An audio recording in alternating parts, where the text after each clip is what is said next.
这一讲我们进入《资治通鉴》第21卷汉纪13，世宗孝武皇帝下之上，起始年份是武帝元丰2年。新年伊始，昭历氏各种祭祀活动风善的热情余温尚在。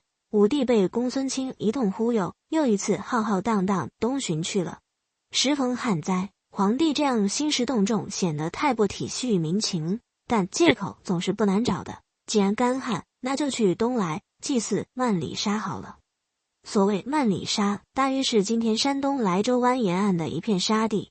来万里沙祭神求雨，逻辑倒也说得通。那么问题来了，去年才办完封禅大典，按说应该天人合一，风调雨顺才对，怎么反而发生了旱情呢？这在意识形态的高度应该怎么解释呢？总能说封禅封错了，老天爷现在来打武帝的脸吧。如果旱灾马上就能过去，这个问题也就不需要答案了。但这场旱灾竟然持续了相当一段时间，所以答案必须要有，这是后话，我们隔一讲再做交代。此刻的武帝正在开开心心的来万里沙祭神求雨，当然这只是故作姿态，自欺欺人一下。他同时在东来海滨派出几千名方士，又是求仙搜怪，又是寻灵芝访仙药，各种兴风作浪，这才是此行的真实目的。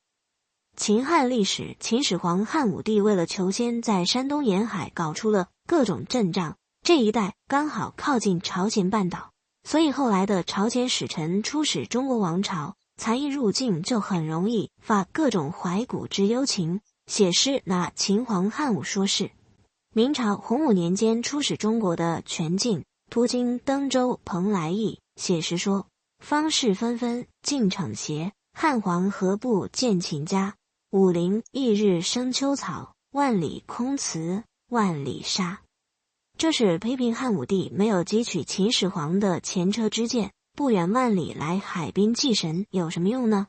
还不是一命呜呼，坟头长草了吗？全晋的汉文化素养虽然很高，但武陵翌日生秋草这一句，如果是中国文人来写，不会说成武陵，而是要说成规范名称茂陵。武陵就是另外的典故了。全晋之后，又一位朝鲜使臣金上宪写过一首很有妙趣的七律《三山岛》。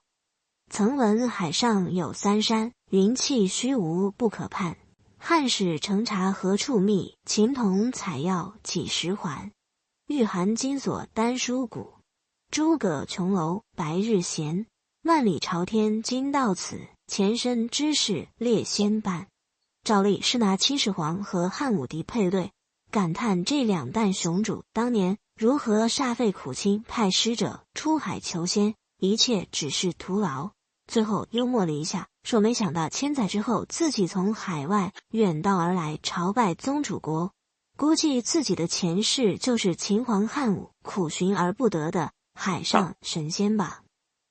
武帝祭祀万里沙之后，回程途中再一次祭祀泰山，接下来办了一件真正意义上的大事，亲自到户子堤视察黄河决口，指派吉人郭称2位高官征发数万人堵塞决口，还下令随行的将军以下官员通通下场背柴运土。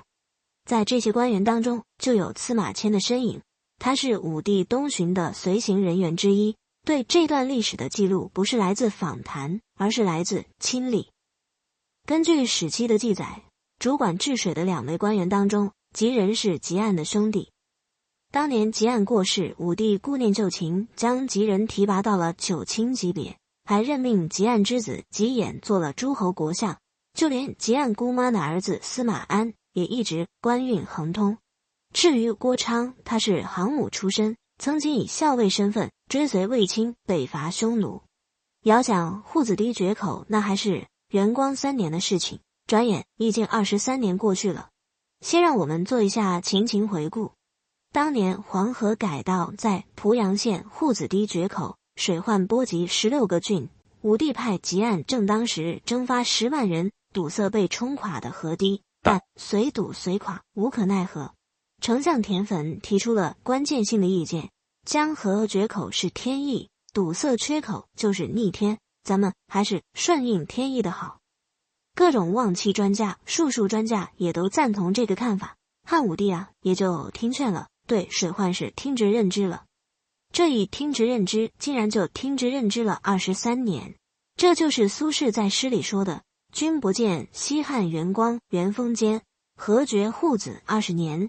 巨野东侵，淮泗满，楚人自食黄河鳌。”在南方的楚人就能就近吃到黄河的鳌鱼了。在这种规模的水患之下，粮食自然严重减产，受灾最重的就是梁楚两地。当然，皇帝虽然听之任之，地方政府倒也不能完全不管。这段时间里，各地政府见招拆招，扬汤止沸，但效果就和吉安正当时那次一样，堤坝随堵随垮，花出去的成本高的没法算了。这23年来，黄河决口到底是怎么一回事？武帝高坐朝堂，只能听汇报，凭想象。等到亲眼目睹户字口的现状，应该是很受触动的。后人虽然总是批评武帝封禅劳民伤财，但封禅显然给足了武帝信心，相信天意就是在自己一边的。携封禅之威治理黄河的话，真就不信治不服他。到了真正动手去堵塞黄河决口的时候，马上发现这件事难度之高，真不能全怪当年田汾甩手。假如不是武帝在封禅大典之后自信爆棚的话，估计大概率会半途而废。请而武帝信心爆棚，摆出了神挡杀神，佛挡杀佛的架势，需要木材了，却发现当地的生活方式是烧柴做饭，所以柴火奇缺。那没有关系，就砍伐奇缘的竹子来替代好了。奇缘是春秋时代的魏国名胜，《诗经·魏风·齐豫》有过这样美丽的诗句：“瞻彼其玉，绿竹依依。”如果这还没能唤起你的熟悉感，那就听听下面这几句吧。有匪君子，如切如磋，如琢如磨。当然，武帝既然信心爆棚，又是挟封禅之位，自然意味着堵塞户字口的工程，许胜不许败。不然的话，堂堂天子掩面，何存呢？而既然定下了许胜不许败的基调，无论多少人力物力都是豁得出去的。然后呢，决口真的就被堵住了。武帝于是就在河堤之上兴建宣房宫，又推进了后续工程，引黄河恢复故道。这样的丰功伟绩，怎么可以不写诗写歌来庆祝，并且传扬和留念呢？司马迁作为整件事的亲历者，确实记载了武帝的2首歌词。第一首歌充满悲情，让人感觉武帝已经是近乎绝望了。户字决兮将奈何，浩浩瀚瀚兮闾丹为何？丹为何兮地不得宁，公无几时兮吴山平。吴山平兮巨野异，鱼沸欲兮百冬日。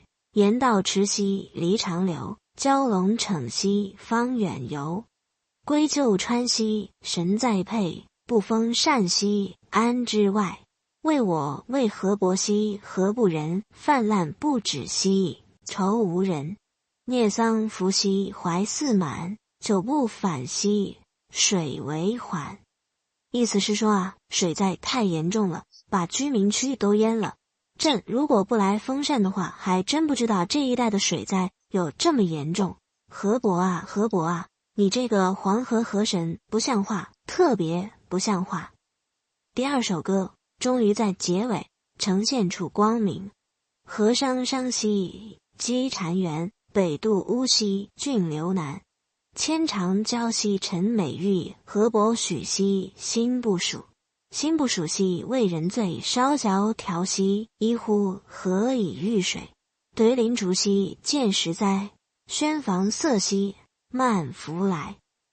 意思是说河伯是个大坏蛋，特别不听劝，朕被逼无奈，只好不择手段来治水了。终于把决堤的地方堵住了，实在是太开心了。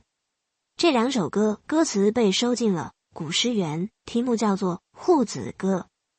历经千难万险，户字口终于被堵住了。接下来还有一系列配套的治水工程，主要是开凿了2条运河，将黄河水引向北流，使黄河恢复大禹时代的故道。我们不禁要问，假如没有发生过封禅大典，没有一个巧舌如簧的江湖骗子公孙卿在武帝面前胡说八道的话，户字口会不会再过几十年也堵不上？当地百姓会不会再过几十年也只有遭受黄河泛滥的打击呢？答案只能见仁见智了。那么武帝完成了这样一场治河壮举，怎么看怎么像是责批万民，流芳百世。为什么武帝在历朝历代的形象依然很糟糕呢？我们下一讲再见。